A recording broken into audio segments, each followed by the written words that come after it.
Je vous propose de commencer en dressant un premier point sur IMSS, qu'est-ce que c'est. IMSS, on l'oppose souvent, ou en tous les cas, on le compare souvent au CES de Las Vegas. Khaleo 2, ça n'a rien à voir. IMSS s'adresse avant tout aux établissements de santé et aux systèmes de santé, là où le CES s'adresse directement aux consommateurs et propose des solutions qui sont vraiment tournées sur la vie quotidienne et le patient. Alors IMSS, en quelques mots, c'est quoi? C'est avant tout une organisation à but non lucratif de professionnels de santé, d'établissements, d'associations de patients et d'industriels qui vise à proposer une meilleure santé grâce à l'information et à la technologie. Alors, c'est pas tout nouveau, ça date des années 60, c'est présent aujourd'hui dans quatre aires géographiques, aux États-Unis, en Asie, en Europe et dans le Middle East. Et pour être membre, il faut adhérer à cette association. Alors concrètement, le rendez-vous annuel à Orlando, c'est une fois par an. C'est quelque chose de gigantesque. Il y a plus de 45 000 participants qui viennent de 90 pays différents, plus de 1300 exposants sur ce domaine de l'information et de la technologie en santé, des 300 sessions, 24 thématiques, bref. Il s'amuse à dire que le hall d'exposition fait 1 mile de long. Nous, on a bien fait nos 10 000 pas par jour, en tout cas, ça c'est sûr. Voilà. Donc, un événement vraiment intéressant à aller au moins tous les 2 ans, tous les 3 ans, parce que l'évolution technologique et l'évolution du système est peut-être pas aussi rapide, mais l'avoir vu une fois dans sa vie, en tous les cas, quand on travaille sur ces sujets-là, nous paraît pertinent. Comme Venise. Voilà. Ensuite, qu'est-ce qu'on a retenu? C'est qu'avant tout, on est malgré tout sur un marché américain. Donc, ce qu'on a pu voir est vraiment tiré par la demande du marché américain et par son contexte. Donc, son contexte, vous le connaissez, c'est un mode de financement assurantiel, des incitations fortes portées sur notamment les dossiers patients ou l'usage aujourd'hui de la téléconsultation, des hôpitaux rassemblés en trust, qui sont souvent privés à but non lucratif et qui intègrent des systèmes de santé complets. Donc, on est déjà dans un continuum de soins. Des budgets IT qui font rêver les Français, en tous les cas, qui sont entre 2 à 3 fois plus importants que ceux consacrés dans les systèmes d'information aujourd'hui par les établissements publics ou privés, et des équipes en conséquence, donc vraiment des moyens qui sont mis de façon très forte. Et puis une culture différente, notamment sur les partenariats entre les industriels et les offreurs de santé. On est dans une culture du co-développement, dans une culture du co-investissement. Donc, il y a un cadre qui existe et c'est facilité, à l'inverse souvent du marché français, ou en tous les cas de nos marchés publics français qui ont du mal aujourd'hui à permettre ce mode de discussion. Concrètement, les 3 tendances que l'on va regarder, c'est d'abord la data cette année. Particulièrement, on pourrait dire rien sans la data, tout pour la data. C'était le sujet phare, quel que soit le stand où vous alliez, on vous parlait de données.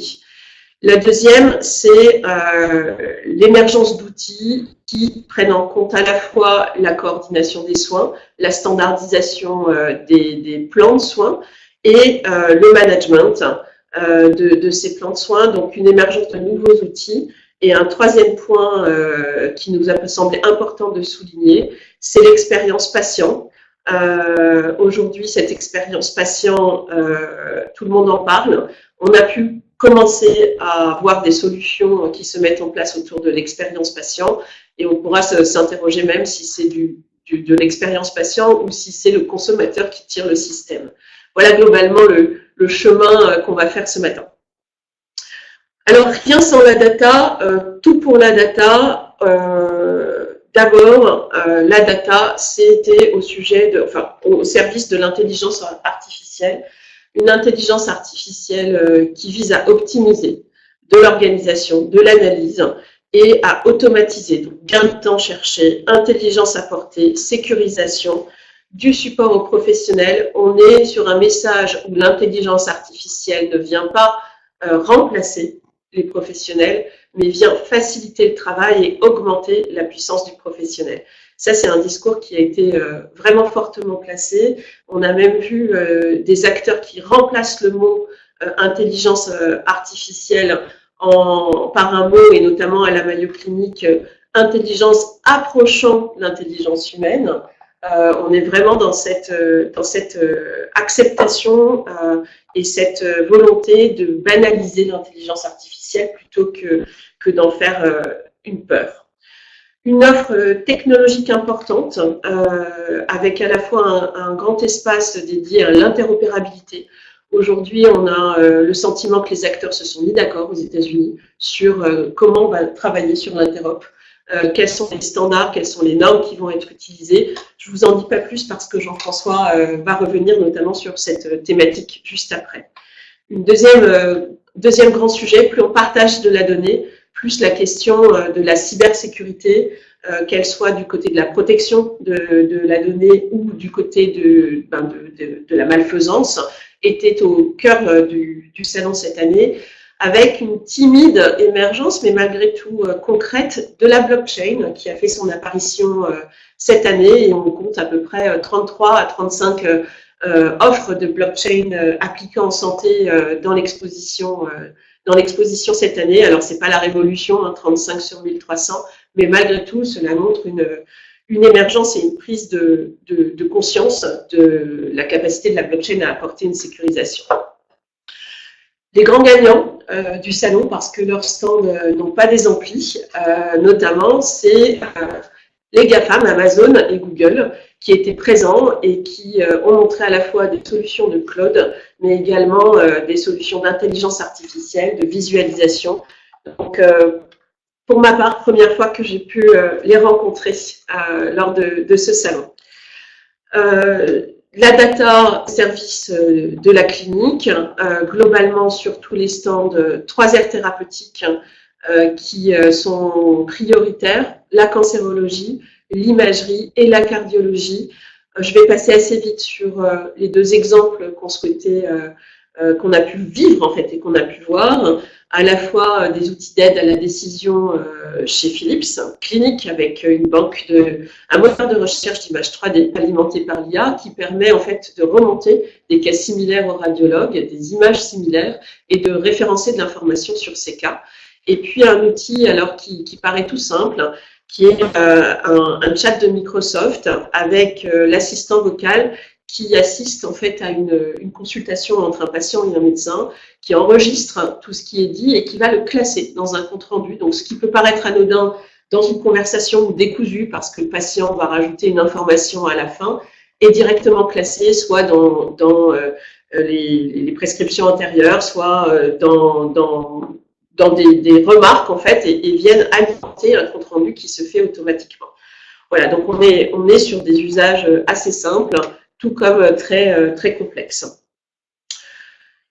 Deuxième chapitre, la santé populationnelle, avec l'émergence notamment de nouveaux systèmes d'information et le value-based care. Donc c'est vrai qu'aujourd'hui, on a vu des outils qu'on connaît encore peu en France, qui traitent à la fois de parcours standardisés, donc qui vont planifier des parcours de santé, qui vont permettre des pratiques collaboratives de soins, qui sont appuyés sur à la fois le volet déterminant de santé et profil du patient. Donc, ce sont des parcours standards qui vont être personnalisés en fonction du patient, mais également en fonction, et on est aux États-Unis de nouveau, du modèle de prise en charge. Donc, vous avez les care plans autorisés par telle ou telle assurance qui vont donner tout de suite à l'établissement la gestion du risque financière et l'adaptation du parcours au profil assuré du patient, avec une forte dimension qui est que aux États-Unis, on vise à mesurer le résultat, donc une grande dimension sur l'engagement du patient. On va s'adresser à lui, on va mettre en place son care plan, mais c'est bien de la personnalisation, de plus en plus de personnalisation en fonction de sa solvabilité, certes, mais également de ce qu'il est capable de suivre et de son comportement. Voilà, donc ça, c'est des modèles qui émergent depuis 2 ans, avec des solutions intégrées qui vous proposent à la fois des dossiers patients, de l'administratif, du management, mais aussi cette dimension complètement médico-éco implémentée. Et j'ai pu en voir plusieurs. Je n'en connaissais pas et je n'en connais pas aujourd'hui sur le marché français. Ils sont d'ailleurs pas forcément tous prêts à venir sur le marché français. C'est vraiment une tendance pour ouvrir l'esprit. Dernier chapitre, celle de l'expérience patient. Vraiment, en 2019, l'expérience patient ou le patient-centric était au cœur des stands. Alors, l'expérience patient, ça passe aujourd'hui dans ce qu'on a pu voir dans les outils, par de l'information et de la formation patient, par des interactions, alors qu'elles soient en visuel, qu'elles soient par la voix, qu'elles soient par de l'envoi de SMS. Elle est vraiment multicanal. On est dans une démarche de marketing digital presque auprès du patient. Des questionnaires de satisfaction, mais aussi questionnaires d'observance du traitement, par exemple, et puis de la data, c'est-à-dire qu'en fait, on mesure le temps de connexion, on mesure l'utilisation d'outils et d'objets connectés, et c'est cette globalité-là qui va s'appeler l'expérience patient. On est bien loin de la satisfaction patient, on est vraiment sur un vécu et comment on adapte la prise en charge des soins au vécu. Donc, beaucoup de solutions, beaucoup d'applications, beaucoup de choses qui vont bien au-delà du portail patient. Alors, on a passé une journée à la Mayo Clinic, à Jacksonville, et typiquement, on les avait déjà rencontrés en 2017. En 2017, on était sur un objectif de mise en place d'un portail patient. En 2019, les équipes de la Mayo ont déployé des services qui vont sur de l'engagement du patient, qui développe à la fois des services asynchrones et des services synchrones. Alors, on connaît le paiement en ligne, on connaît le dossier patient en ligne. On a là aussi des renouvellements des prescriptions en ligne, de l'information santé toujours, et puis des services synchrones comme la téléconsultation et la télésurveillance qui viennent complètement compléter la chaîne de prise en charge et le suivi du patient en amont, en aval et pendant l'hospitalisation. Un gros projet de la Mayo Clinic sur l'utilisation de la voix, notamment avec Google et Amazon. Vous pourrez trouver le First Aid Library développé avec Alexa, donc avec Amazon et la Mayo Clinic. Et puis un symptôme checker qui est fait également avec Google, avec donc Siri. Non, Siri, c'est Apple, je me suis encore trompée. Donc, avec Google, pour poser des questions, entendre votre voix et vous proposer un recours aux soins. Donc, ça, c'est les grandes tendances de l'année. Alors, pour finir, quelques petites anecdotes. Une anecdote ou pas, qui sont l'émergence forte de la réalité augmentée, notamment appliquée dans la clinique. On connaissait la réalité augmentée pour expliquer, pour faire du suivi. Aujourd'hui, c'est comment ça s'intègre complètement dans de la clinique et notamment dans de la chirurgie. Deuxième innovation aussi était l'anecdotique, l'utilisation des drones. Un drone qui peut vous filmer et qui peut en fait détecter sur la peau la présence de mélanome malign, et tout ça en lien avec une téléconsultation. Voilà, je vais laisser la parole à Jean-François. Si vous souhaitez avoir plus d'infos, connectez-vous à Health-Tech Intelligence parce qu'il y a une quinzaine de papiers sur le sujet. Et puis, on organise également des prochaines Learning Expeditions. Donc, si vous souhaitez y participer en 2019 au programme Estonie, Chine et Montréal, la plus grande conférence sur l'IA. Comme tous les ans d'ailleurs, la session de congrès IMSS cette année a été extrêmement riche. C'est la 7e année que j'y vais et à chaque fois, effectivement, nous, on y va avec une logique de recherche de tendance et c'est extrêmement instructif. On observe des phénomènes, Sandrine citait la réalité augmentée, la réalité virtuelle, on l'a vu partout, dans plein de stands. On peut mettre des casques, véritablement plonger, je dirais, dans des corps humains, visualiser avant l'opération un certain nombre d'organes, pouvoir faire de l'apprentissage, mais aussi pouvoir en bénéficier dans le cadre de fonctions logistiques. Et on voit de plus en plus, je dirais, quelqu'un qui va être amené à réparer les fonctionnalités de l'appareil, être en capacité, dans son cas, de visualiser la procédure, ou que le système intelligent lui signale qu'il n'a pas appliqué la procédure complètement, ou pas dans l'ordre qu'il convenait, ou éventuellement que telle ou telle opération mériterait d'être faite, voire parfois d'ailleurs d'être pilotée par un tiers. Et ça, aujourd'hui, c'est une véritable tendance qui est extrêmement intéressante. Il y avait des impressions 3D aussi, mais bizarrement, pas plus qu'avant.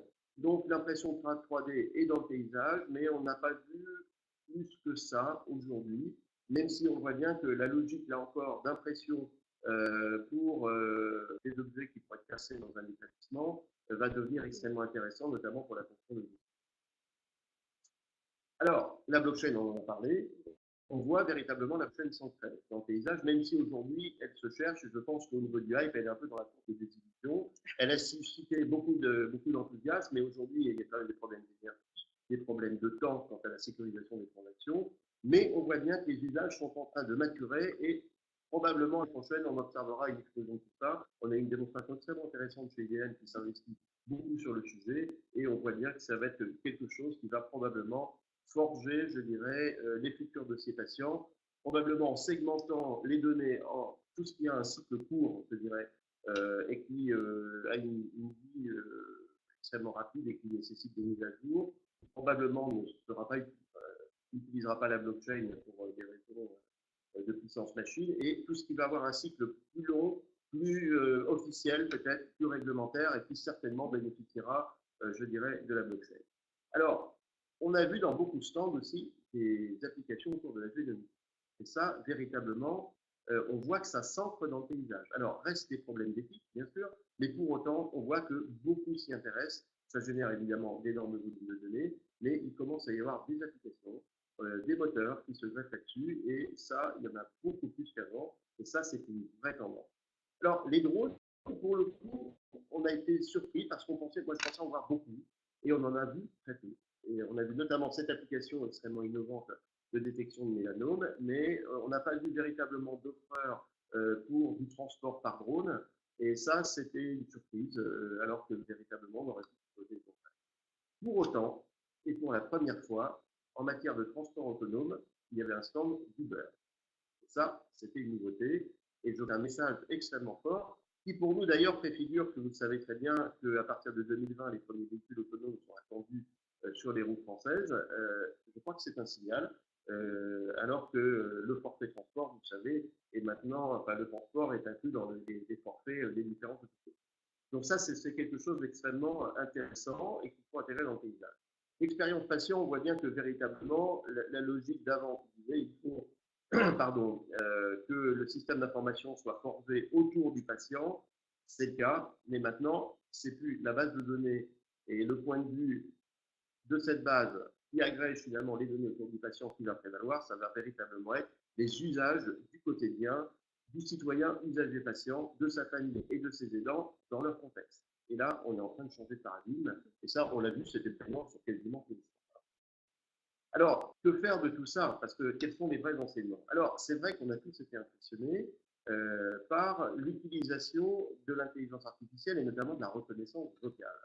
On a vu ce chatbot qui était extrêmement intéressant, à savoir qu'un médecin dialogue avec son patient et l'intelligence artificielle écoute, récupère les mots-clés et les transpose, je dirais, les utilise, les classe, les range dans leur contexte. Alors, tous ceux qui vont à IMSS savent qu'il y a un point de passage objet qui est le Intelligent Health Hospital. En fait, qu'est-ce qu'on y voit? On y voit une succession de pavillons, on va dire ça comme ça, qui identifient des usages, je dirais, dans l'hôpital. J'ai envie de dire, par transposition, pour que vous compreniez bien, on voit quasiment un mini GHT intégralement connecté dans toutes ses dimensions, y compris le domicile. Et ça, c'est extrêmement impressionnant parce que là où nous, on a quand même encore un certain nombre de problèmes d'interopérabilité et d'intermédiation pour pouvoir connecter les différentes structures de santé et les différents acteurs sur le parcours de vie, eh bien, eux, chez eux, c'est résolu. Et ça, c'est extrêmement intéressant de voir ça. Alors, c'est intéressant parce qu'on voit les usages, mais à côté, il y a aussi, je dirais, tout un espace qui est réservé à l'interopérabilité, ce qui veut dire que quand on voit, par exemple, un bloc opératoire intégralement connecté avec des objets qui sont pris en compte, quand on voit le lien avec le domicile, avec le suivi, avec la télésurveillance, avec du télésoin, avec toutes ces choses-là, on peut toujours se dire, oui, mais d'accord, mais concrètement, techniquement, comment vais-je pouvoir le réaliser, moi? Et à ce moment-là, on va à l'interopérability showcase, qui est vraiment l'état de l'art de la connexion de tous les différents objets possibles et imaginables sur le système d'information, et pour chacun d'entre eux, on a la déclinaison complète. Ce qui nous amène finalement à une conclusion extrêmement intéressante, c'est qu'aux États-Unis, l'interopérabilité, laquelle d'ailleurs s'appuie d'une façon générale, et on l'a vu dans les déclinaisons des établissements, sur le standard, qui n'est pas encore une norme et qui le devient de fait, c'est le standard FHIR. Ce standard, d'ailleurs, on en a parlé depuis plusieurs années d'ailleurs avec le ministère, il est actuellement encore en exploration. Les États-Unis l'ont mis en place. Ils l'ont mis en place d'une façon extrêmement simple. C'est-à-dire qu'en fait, les 4 plus grands éditeurs du marché, qui sont les plus gros, se sont dit, ce qu'on va faire, c'est que nous sommes concurrents, mais néanmoins, nous aurons besoin de communiquer ensemble, donc nous allons implémenter FHIR et tous les établissements pourront de fait communiquer. Et c'est comme ça qu'ils l'ont traité. Ce qui veut dire qu'aujourd'hui, techniquement, l'interopérabilité n'est plus un problème aux États-Unis. Ce qui leur reste néanmoins, c'est le déploiement, parce qu'on a eu des établissements extrêmement informatisés, mais pour autant, il en reste encore, malgré le plan Obama, qui reste encore un peu balbutiant, et pour nous, c'est rassurant. Mais c'est quand même un enseignement extrêmement fort dont il faut absolument s'inspirer, parce que véritablement, on doit pouvoir nous-mêmes avancer en utilisant l'expérience telle que nous l'avons vu sur ce magnifique salon. Je reviens un petit peu sur l'expérience patient. Véritablement, elle va forger, comme on disait, des usages. Ce qui va se passer aussi, c'est que cette expérience va nous amener à refondre aussi la relation, l'implication du citoyen usager de patient dans ce dispositif. Alors, on le disait, la voix prend de plus en plus de place dans notre quotidien, ce qui veut dire que demain, on va voir rapidement disparaître les claviers. Notre environnement va être bouleversé extrêmement vite, puisqu'on voit que dans cette relation que nous avons finalement en matière d'usage avec le poste de travail va considérablement être modifié. On voit bien que le smartphone est véritablement la plateforme qui sera le vecteur de tout, avec un certain nombre d'éléments sécuritaires intégrés, mais c'est véritablement vers là qu'on va.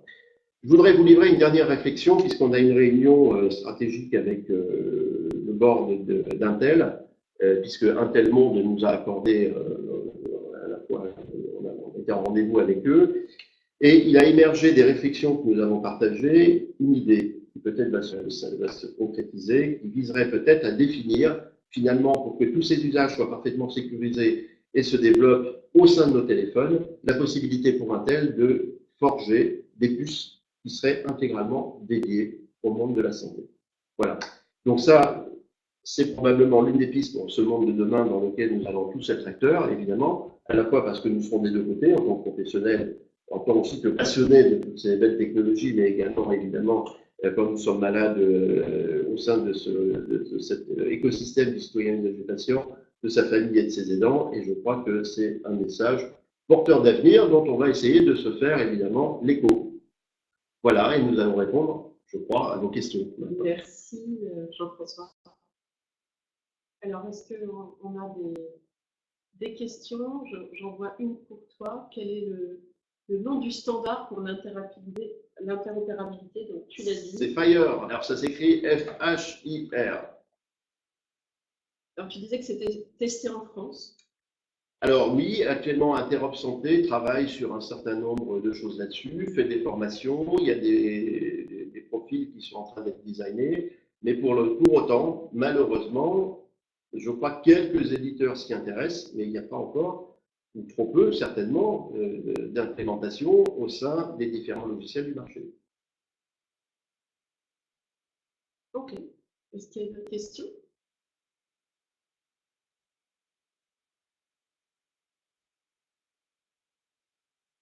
On voit des petits doigts qui s'agitent, les questions arrivent.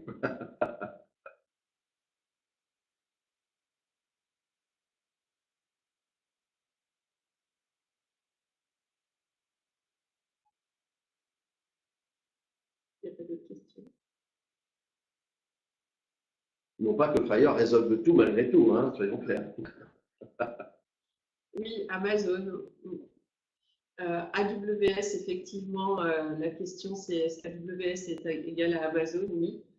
C'est Amazon Web Service avec un grand sourire et qui effectivement propose du cloud, mais bien au-delà, des API notamment qui permettent de faire de la visualisation, de classer automatiquement l'information, de mettre en intelligence aussi un certain nombre de données qui peuvent être éparses et qui travaille beaucoup sur la visualisation. Oui. Faciliter, aujourd'hui, c'est quelque chose qu'on a pu trouver de façon importante, c'est faciliter la compréhension, faciliter l'interprétation par de la visualisation et de la mise en relief en fait de certaines informations qui peuvent permettre d'aller plus vite pour les professionnels. Alors, une observation qui était intéressante, c'était de voir que sur tous ces offreurs de cloud, ils offrent effectivement une porte d'entrée, ce qu'on appelle une API, pour aller offrir finalement un certain nombre de services à valeur ajoutée, en plus du stockage simple des fameuses données. Pour autant, l'inconvénient que ça a aujourd'hui, c'est que, évidemment, l'acheminement, l'extraction et l'acheminement des données restent à la charge, évidemment, de l'établissement. Ce qui veut dire que, ce que je vous expliquais tout à l'heure, à savoir que les plateformes allaient encore avoir de longues années devant elles, est véritablement une réalité. Alors, question sur le rôle du gouvernement fédéral. Je fais un petit clin d'œil à la personne qui a posé la question. On a trouvé, malgré tout, cette année, un État présent, oui. Un gouvernement présent, avec des annonces qui ont été faites par l'ONC. On sait que l'ONC, en fait, c'est un petit peu notre D6, hein, j'allais dire, ou notre Asie de santé. Et aujourd'hui, pendant le salon, l'ONC a fait plusieurs communications. Première communication, une communication sur l'accès aux données et la sécurisation des données. Deuxième communication sur un appel à ouvrir les données pour les patients notamment et aux patients de l'utiliser. Et l'ONC a mis en place un répertoire, un peu une librairie d'applications qu'ils ont labellisées ou en tous les cas qu'ils ont référencées, dont le Blue Button, qui est effectivement une application qui permet en fait aux citoyens d'avoir accès à son dossier patient et qui aujourd'hui est ouvert à plus de 53 millions d'Américains. Donc c'est quelque chose qui est assez révolutionnaire et remarquable et qui développe de plus en plus de services. Donc en termes de régulation, il y a quand même une régulation aux États-Unis. On n'est pas dans un marché régulé. C'est pas forcément le rôle de l'OMC puisqu'on a aussi, comme vous le savez, la FDA qui va autoriser des mises sur le marché. C'est un peu comme notre HAS mélangé à la CNAM, j'allais dire, puisque la notion de prise en charge derrière peut être assimilée. Et en fait, en ayant discuté avec des industriels français qui vont aux États-Unis, le retour est celui du discours permanent et du cadrage, c'est-à-dire qu'on aide et on facilite le voyage de l'industriel en lui donnant le cadre, en lui donnant le temps, en lui donnant les informations dont il va avoir besoin pour être mis sur le marché. Donc ça lui permet d'anticiper, de savoir s'il a les moyens d'y aller, plus que de dire faites tout ce que vous pouvez et puis présentez-nous votre étude et à la fin, on vous dira si c'est bon ou pas. Donc, c'est une politique qui est en train de changer également en France, mais aux États-Unis, elle est instituée. Elle est vraiment dans la vision que l'entreprise doit être accompagnée dans son développement et dans son innovation en connaissant le cadre qui va être amené à lui être imposé. Voilà. Les meaningful use, ça continue. Ça continue. Donc là, effectivement, on est sur des obligations, y compris des incitations financières à utiliser certains outils, et notamment le dossier patient, voire la téléconsultation. Aujourd'hui, un gros plan a été mis en place sur Medicare et Medicaid pour faciliter l'accès à la e-consultation, expertise. Ça continue avec une grosse difficulté qui nous est remontée là, cette fois-ci de la part des établissements, qui sont l'acceptation par les professionnels de santé d'utiliser des outils. Voilà, donc ça ne peut pas marcher si les médecins notamment ou les soignants n'utilisent pas les outils. C'est une difficulté aujourd'hui de les embarquer dans ces logiques. Jean-François, je te laisse. Alors, est-il possible d'approfondir le point de la sécurisation des télécoms avec des flux dédiés santé? Alors, on n'a pas vu véritablement aux États-Unis d'éléments sur ce point dans les démos. Pour autant, on voit bien que l'intégralité, l'offre sécuritaire est très important à IMS, hein, puisque en fait, il y a toute une espèce de quartier qui s'appelle un peu le village cybersécurité. Et véritablement, là, il y a une panoplie complète d'outils qu'on peut avoir en démo, toujours avec cette tendance, je dirais, d'utiliser maintenant des moteurs intelligents comportementaux qui, plutôt que de détecter a posteriori finalement une infection, vont véritablement empêcher cette primo-infection qui génère sa détection et véritablement vont essayer de détecter avant que le problème n'arrive ce mauvais comportement pour pouvoir mettre à l'écart et isoler le script ou le traitement qui va bien. Sinon, bon, les États-Unis ont quand même des débits. Je crois que l'intégralité des États-Unis est quasiment couvert ou bien couvert, et c'est vrai aussi que les usages se déroulent, je dirais, de façon simple, probablement beaucoup plus simple que chez nous. Alors, autre question sur la disparition progressive des applications mobiles au bénéfice des chatbots ou autres canaux de communication. J'ai envie de dire deux choses. Première chose, des applications isolées, oui, de moins en moins. En tous les cas, c'est pas celle qu'on a pu voir Oui. sur le salon. De plus en plus d'applications intégrées sur un parcours complexe, sur un morceau d'une prise en charge plus globale d'un patient. Il ne faut pas oublier qu'on est dans un congrès qui est dédié au trust de santé et au système de santé, et pas uniquement vers le consommateur. Donc, des applications parfois même qui sont plutôt des solutions vides, c'est-à-dire où l'établissement va remplir lui-même son contenu et va lui permettre d'adapter, en fait, en utilisant la logique de l'application à sa pratique, à ses professionnels, le contenu de l'application. Chatbot ou autre canal de communication, c'est ce qu'on disait, la voix. La voix de plus en plus présente. Et puis ce lien continuum, c'est pas l'appli qui vous fait l'alerte SMS, c'est adapté en fonction de qui vous êtes. Donc ça peut être du SMS, ça peut être du chat, ça peut être du présentiel à distance. Mais plutôt, moi je retiendrai plutôt ce mixed marketing, c'est-à-dire auprès des patients. Tout à fait. Ce qu'on a vu aussi, c'est que l'application qui est véritablement dédiée à un usage, là pour le coup, elle disparaît. Elle va s'intégrer dans un écosystème, je dirais, de transformation digitale beaucoup plus vaste. Et on a notamment vu une démonstration du produit Teams de Microsoft qui finalement intègre des logiques d'application mobile avec du chatbot, autant pour moi, des liens avec les réseaux sociaux, plus du partage de documents pour des équipes qui seraient en train de travailler ensemble, le tout associé à des logiques de portail via SharePoint qui est intégré. Donc là, on voit une nouvelle génération, je dirais, d'applications de dématérialisation et de transformation digitale qui sont dorénavant offerts en tant que service, je dirais, à des utilisateurs mobiles. Et ça, probablement, ça préfigure l'utilisation ou le bureau de demande. On prend encore deux questions. Nouveauté sur les dispositifs médicaux, règles de la FDA et mise sur le marché. On n'a pas eu d'informations particulières à IMS sur ce sujet là-dessus. Donc, je ne sais pas si on a grand-chose à dire pour le coup. Non, on sait qu'aux États-Unis, ça rejoint ce que je disais tout à l'heure, c'est-à-dire l'accompagnement des industriels sur la mise en place de leur innovation sur le marché.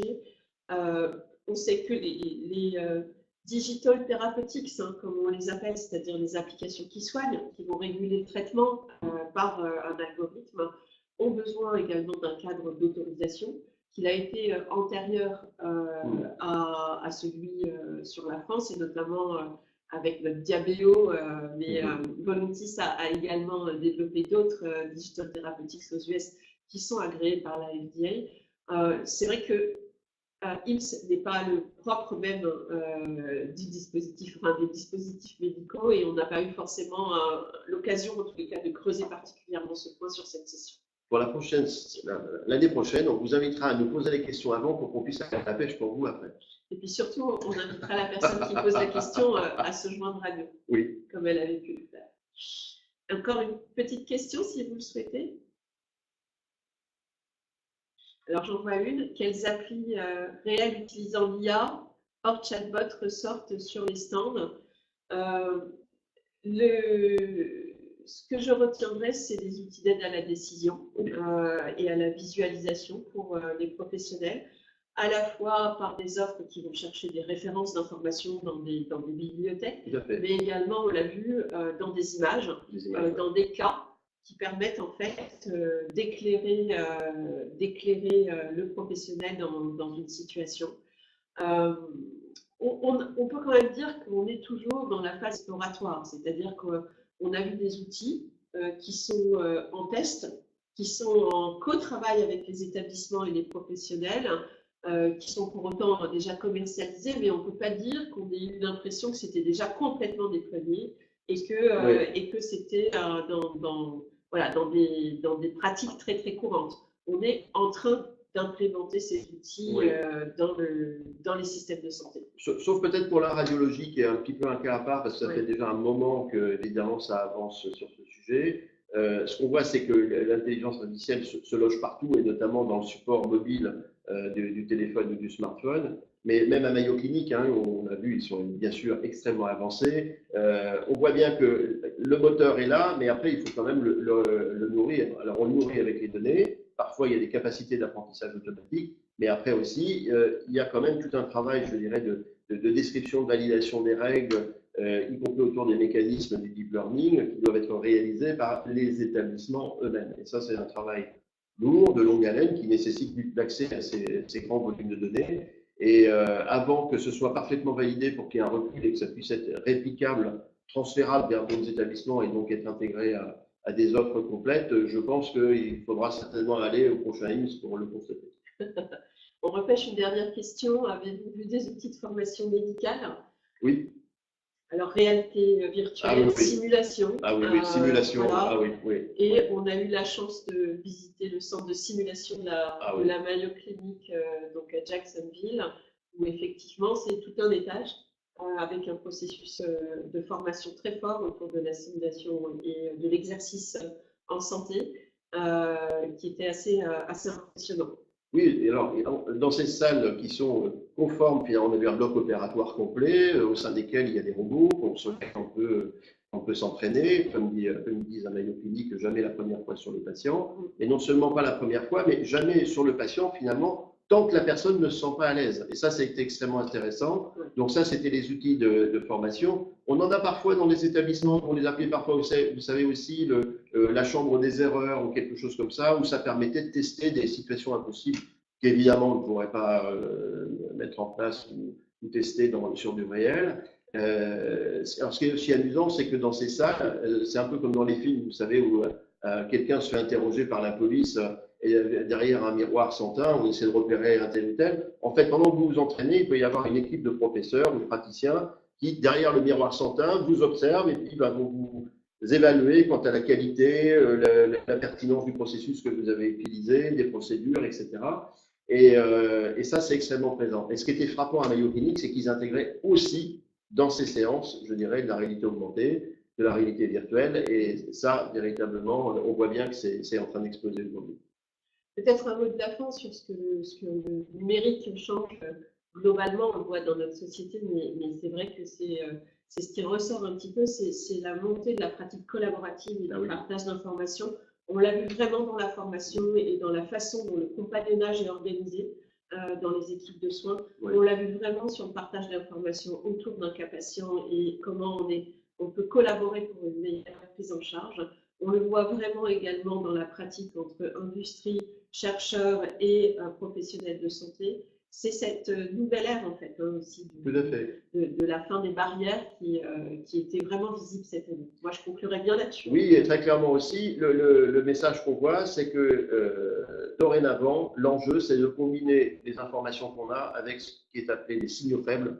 Donc, ce sont des signaux dits de faible intensité, remontés en général par des objets connectés du quotidien qui peuvent être à la maison ou autre. Et la capacité d'agréger ces informations, ces signaux faibles, qui relèvent aussi parfois d'ailleurs de l'environnement, vont véritablement permettre de refonder une nouvelle relation avec ce citoyen ou ce patient. Voilà, merci beaucoup d'avoir assisté à ce premier webinaire.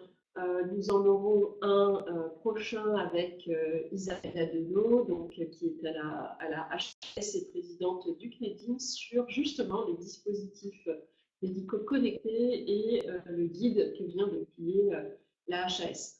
Voilà, on sera ravis de vous retrouver. N'hésitez pas à lire Health&Tech et la newsletter dédiée à IMSS qui est publiée aujourd'hui. À très bientôt. Merci beaucoup.